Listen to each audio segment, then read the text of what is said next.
De Samuel, chapitre 20. Il y avait là un méchant homme du nom de Shéba. C'était un fils de Bichri, un benjaminite. Il sonna de la trompette et dit, Il n'y a aucune part pour nous avec David, aucun héritage pour nous avec le fils d'Isaïe. Chacun à sa tente, Israël. Et tous les Israélites s'éloignèrent de David pour suivre Shéba, fils de Bichri. Quant aux Judéens, ils restèrent fidèles à leur roi et l'accompagnèrent depuis le Jourdain jusqu'à Jérusalem. David rentra chez lui à Jérusalem. Le roi prit les 10 concubines qu'il avait laissées pour garder le palais et les installa dans une maison bien surveillée. Il pourvut à leur entretien, mais il n'eut plus de relation avec elles. Elles restèrent enfermées jusqu'au jour de leur mort, vivant dans un état de veuvage. Le roi dit à Amasa, Convoque-moi les hommes de Juda pour dans 3 jours, et toi, présente-toi aussi ici. Amasa partit pour convoquer Juda, mais il eut du retard par rapport au délai que le roi avait fixé. David dit alors à Abishai, Shéba, le fils de Bichri, va maintenant nous faire plus de mal qu'Absalom. Prends toi-même les serviteurs de ton maître et va à sa poursuite. Sinon, il risque de trouver des villes fortifiées et d'échapper à nos regards. Abishai partit en campagne, suivi des hommes de Joab, des Kérétiens et des Pélétiens ainsi que de tous les vaillants hommes. Ils sortirent de Jérusalem afin d'aller à la poursuite de Shéba, fils de Bichri. Ils étaient près de la grande pierre qui se trouve à Gabaon lorsqu'Amasa arriva devant eux. Joab avait une épée à la ceinture, par-dessus les habits qu'il avait mis. Elle était attachée à sa taille, dans son fourreau, et elle en glissa tandis que Joab s'avançait. Joab dit à Amasa, Te portes-tu bien, mon frère? Et de la main droite il attrapa la barbe d'Amasa pour l'embrasser. Amasa ne fit pas attention à l'épée qui était dans la main de Joab, et Joab l'en frappa au ventre. Il déversa ses entrailles par terre sans avoir à lui porter un deuxième coup. C'est ainsi qu'Amasa mourut. Joab et son frère Abishai marchèrent à la poursuite de Shéba, fils de Bichri. Un des hommes de Joab resta près d'Amasa et il disait, Qui aime Joab et qui est pour David? Qu'il suive Joab. Amasa se roulait dans le sang au milieu de la route. Voyant que tout le peuple s'arrêtait, cet homme le poussa hors de la route dans un champ et jeta un vêtement sur lui. C'est ce qu'il fit lorsqu'il vit que tous ceux qui arrivaient près de lui s'arrêtaient. Quand il fut enlevé de la route, chacun suivit Joab afin de poursuivre Shéba, fils de Bichri. Joab traversa toutes les tribus d'Israël dans la direction d'Abel-Beth-Maaka, et tous les hommes d'élite se rassemblèrent et le suivirent. Ils vinrent assiéger Shéba dans Abel-Beth-Maaka, et ils érigèrent un remblai qui allait jusqu'au rempart de la ville. Tout le peuple qui était avec Joab sapait la muraille pour la faire tomber. Alors une femme pleine de sagesse se mit à crier depuis la ville, Écoutez! Écoutez! Dites donc à Joab, approche-toi jusqu'ici, je veux te parler. Il s'approcha d'elle et la femme demanda, Es-tu Joab? Il répondit, C'est bien moi. Elle lui dit, Écoute les paroles de ta servante. Il répondit, J'écoute. Elle dit alors, Autrefois on avait l'habitude de dire que l'on procède à une consultation dans Abel, et c'est ainsi que tout se réglait. Je suis une des villes paisibles et fidèles d'Israël, et tu cherches à faire disparaître une ville qui est une mère en Israël. Pourquoi veux-tu détruire l'héritage de l'Éternel? Joab répondit, Je n'ai certainement pas l'intention de vous détruire et vous ruiner. Il n'en est pas question. Mais un homme de la région montagneuse d'Éphraïm, un dénommé Shéba, fils de Bichri, a levé la main contre le roi David. Livrez-le-moi, et lui seulement, et je m'éloignerai de la ville. La femme dit à Joab, Sa tête te sera jetée par la muraille. Cette femme alla parler à tout son peuple avec sa sagesse, et ils coupèrent la tête de Shéba, fils de Bichri, et la jetèrent à Joab.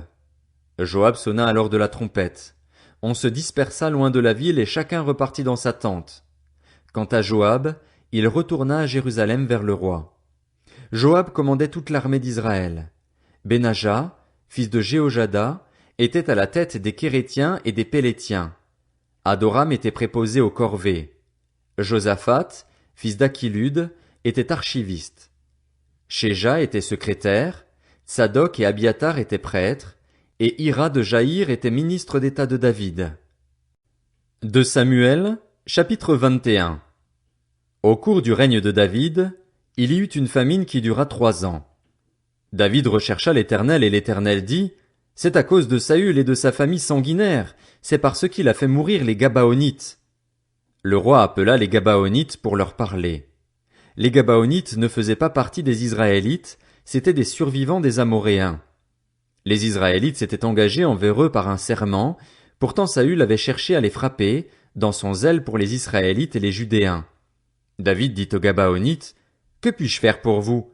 Avec quoi puis-je faire expiation afin que vous bénissiez l'héritage de l'Éternel » Les Gabaonites lui répondirent, « Ce n'est pas pour nous une question d'argent et d'or avec Saül et sa famille, et ce n'est pas à nous de faire mourir quelqu'un en Israël. » Le roi demanda, « Que voulez-vous donc que je fasse pour vous » Ils répondirent au roi, « Puisque cet homme a voulu nous exterminer et qu'il avait le projet de nous détruire pour nous éliminer de tout le territoire d'Israël, qu'on nous livre 7 de ses descendants et nous les pendrons devant l'Éternel à Gibéa, la ville de Saül, celui que l'Éternel avait choisi. » Et le roi dit, « Je vous les livrerai. » Le roi épargna Méphibosheth, le fils de Jonathan et le petit-fils de Saül, à cause du serment que Jonathan, le fils de Saül, et lui-même avaient prêté ensemble devant l'Éternel.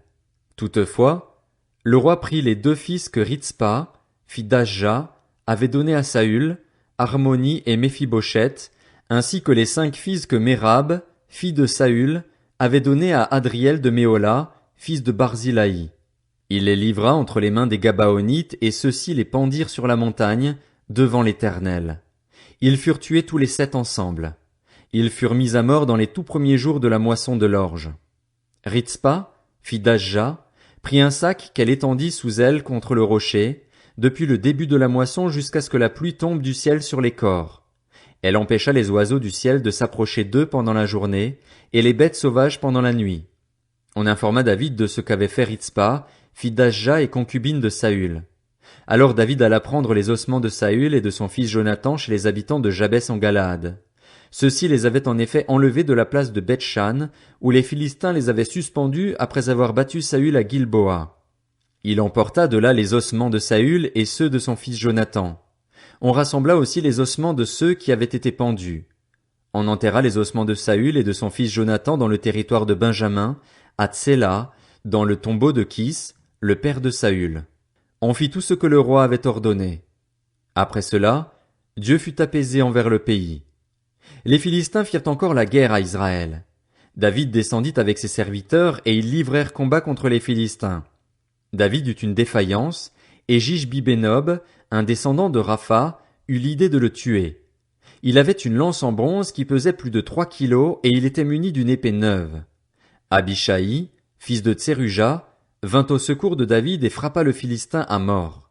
Alors les hommes de David prêtèrent le serment suivant, « Tu ne sortiras plus avec nous pour combattre, et ainsi tu ne risqueras pas d'éteindre la lampe d'Israël. » Après cela, il y eut encore une bataille contre les Philistins à Gob. C'est alors que Sibécaï le Hushatite tua Saph, qui était un descendant de Rapha. Il y eut encore une bataille contre les Philistins à Gob. Elkanan, fils de Jaharé Orégim, originaire de Bethléem, y tua Goliath, un homme de Gath qui avait une lance dont le bois avait la grosseur d'un cylindre de métier à tisser. Il y eut encore une bataille à Gath. Il s'y trouva un homme de haute taille, qui avait 6 doigts à chaque main et à chaque pied, 24 en tout, et qui était aussi un descendant de Rapha. Il lança un défi à Israël, et Jonathan, fils de Chiméa, le frère de David, le tua. Ces 4 hommes étaient des descendants de Rapha qui habitaient à Gath. Ils tombèrent sous les coups de David et de ses serviteurs. 2 Samuel, chapitre 22. David adressa les paroles de ce chant à l'Éternel après qu'il l'eut délivré de tous ses ennemis et de Saül. Il dit, « L'Éternel est mon berger, ma forteresse, mon libérateur. Dieu est mon rocher où je trouve un abri, mon bouclier et la force qui me sauve, mon rempart et mon refuge. Mon sauveur, tu me garantis de la violence. Loué soit l'Éternel. Je crie à lui et je suis délivré de mes ennemis. Oui, les flots de la mort m'avaient enserré, et les torrents dévastateurs m'avaient épouvanté. Les liens du séjour des morts m'avaient entouré, les pièges de la mort m'avaient surpris. Dans ma détresse, j'ai fait appel à l'Éternel, j'ai appelé mon Dieu. De son palais, il a entendu ma voix, mon cri est parvenu à ses oreilles. La terre a été ébranlée, elle a tremblé. Les fondements du ciel ont vacillé, ils ont été ébranlés, parce qu'il était irrité. Une fumée s'élevait de ses narines et un feu dévorant sortait de sa bouche, avec des charbons embrasés. Il a incliné le ciel et il est descendu, une épaisse nuée sous ses pieds. Il était monté sur un chérubin et il volait, il apparaissait monté sur les ailes du vent. Il faisait des ténèbres une tente autour de lui, c'était un amas d'eau, de sombres nuages. Une lumière éclatante le précédait, d'où provenaient tout brûlant des charbons de feu. L'Éternel a tonné du haut du ciel, le Très-Haut a fait retentir sa voix. Il a lancé des flèches et dispersé mes ennemis, il a lancé des éclairs et les a mis en déroute. Le fond de la mer est apparu, les fondements du monde ont été découverts à la menace de l'Éternel, au souffle de ses narines. Il est intervenu d'en haut, il m'a pris, il m'a retiré des grandes eaux. Il m'a délivré de mon adversaire puissant, de mes ennemis qui étaient plus forts que moi. Il m'avait surpris lorsque j'étais dans la détresse, mais l'Éternel a été mon appui. Il m'a mis au large, il m'a sauvé, parce qu'il m'aime. L'Éternel m'a récompensé de ma justice. Il m'a traité conformément à la pureté de mes mains, car j'ai suivi les voies de l'Éternel et je n'ai pas été coupable envers mon Dieu. Toutes ses règles ont été devant moi et je ne me suis pas écarté de ses prescriptions. J'ai été intègre envers lui et je me suis tenu en garde contre mon péché. Alors l'Éternel m'a traité conformément à ma justice, à la pureté qu'il a vue chez moi. Avec celui qui est fidèle, tu te montres fidèle, avec l'homme intègre, tu agis avec intégrité, avec celui qui est pur, tu te montres pur, et avec l'homme faux, tu te montres habile. Tu sauves le peuple qui s'humilie, et tu abaisses ton regard sur les orgueilleux. Oui, tu es ma lumière, Éternel. L'Éternel éclaire mes ténèbres. Avec toi je me précipite sur une troupe tout armée, avec mon Dieu je franchis une muraille. Les voies de Dieu sont droites, la parole de l'Éternel est pure. Il est un bouclier pour tous ceux qui se confient en lui. Qui est Dieu en dehors de l'Éternel, et qui est un rocher, sinon notre Dieu? C'est Dieu qui est ma puissante forteresse et qui me conduit dans une voie droite. Il rend mes pieds aussi agiles que ceux des biches, et il me fait tenir debout sur les hauteurs. Il exerce mes mains au combat et mes bras tendent l'arc en bronze. Tu me donnes le bouclier de ton salut, et je deviens grand par ta bonté. Tu élargis le chemin sous mes pas, et mes pieds ne trébuchent pas. Je poursuis mes ennemis et je les détruis, je ne reviens pas avant de les avoir exterminés.